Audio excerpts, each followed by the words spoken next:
Guys, we're back Part again two. for part 2, and this time we're going to jump into what is actually goals. So I think it's really important to understand that there's 2 main types of goals we can set when it comes to kind of anything in life.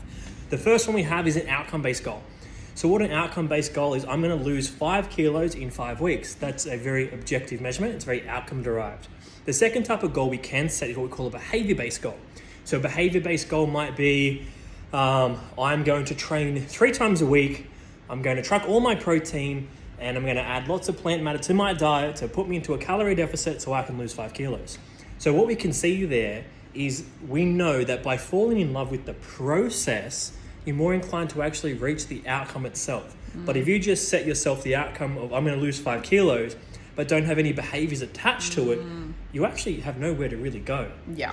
And you end up spinning your wheels. You might achieve it maybe the first 7 days by doing something really, I guess, drastic. I was going to say drastic, a bit drastic, right? And then go back on that hamster wheel. So by discerning, what's a behavioral goal? What's my behavioral goal? What's my outcome goal? And matching those behavioral goals to align with the outcome that you actually want to achieve. 100%. But if we take a step this way, which is like before we actually look at goal setting, it's like, why is goal setting important? A wise person recently spoke to me around goal setting, and they reference it like driving a car, right? So let's say tomorrow morning I get in my car and I get in my driveway. If I don't have a clear destination in mind, I have no idea if I'm going to turn left out of my driveway or right out of my driveway. Or straight ahead. So, I can't drive straight because of the house there.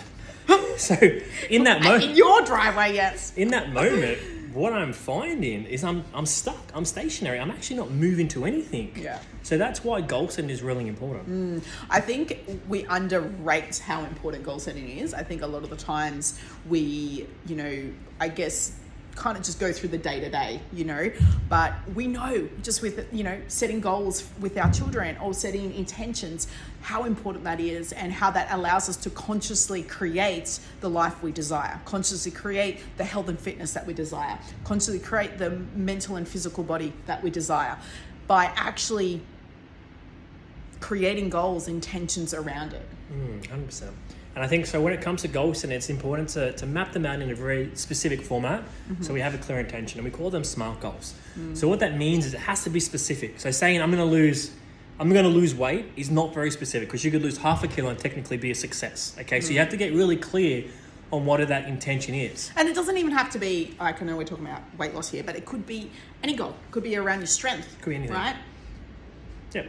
I thought you got further with that. The second one has to be measurable, okay? It has to be something that you can objectively measure whether you're winning, all right? So, obviously, using weight loss as an example, because I am a coach and we run a fitness-based business, losing 5 kilos is a very measurable goal, because today I'm 85. In 6 weeks, if I'm 80, I've moved the needle where I want it to go, okay? Yeah.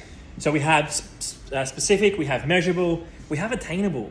Okay, is the goal you're setting actually attainable? Can you actually realistically lose 5 kilos? Do you have 5 kilos to lose?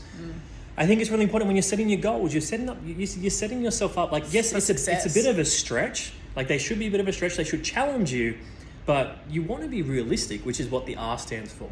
Okay, is your goal actually realistic? Do you have 5 kilos to lose? Have you set an appropriate time frame?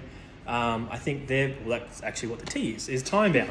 Make sure your goal has a specific endpoint, okay? Because I think it's really important when I've set goals for myself is having a bit of a reward system behind it as well.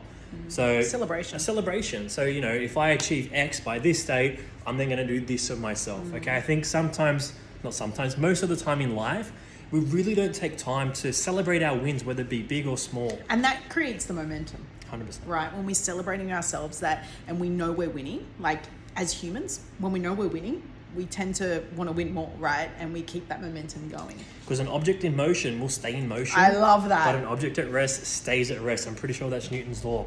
So guys, that is the process behind goal setting. But we're going to go one step further. So stay tuned for part 3. Woo! Thanks for joining us, team.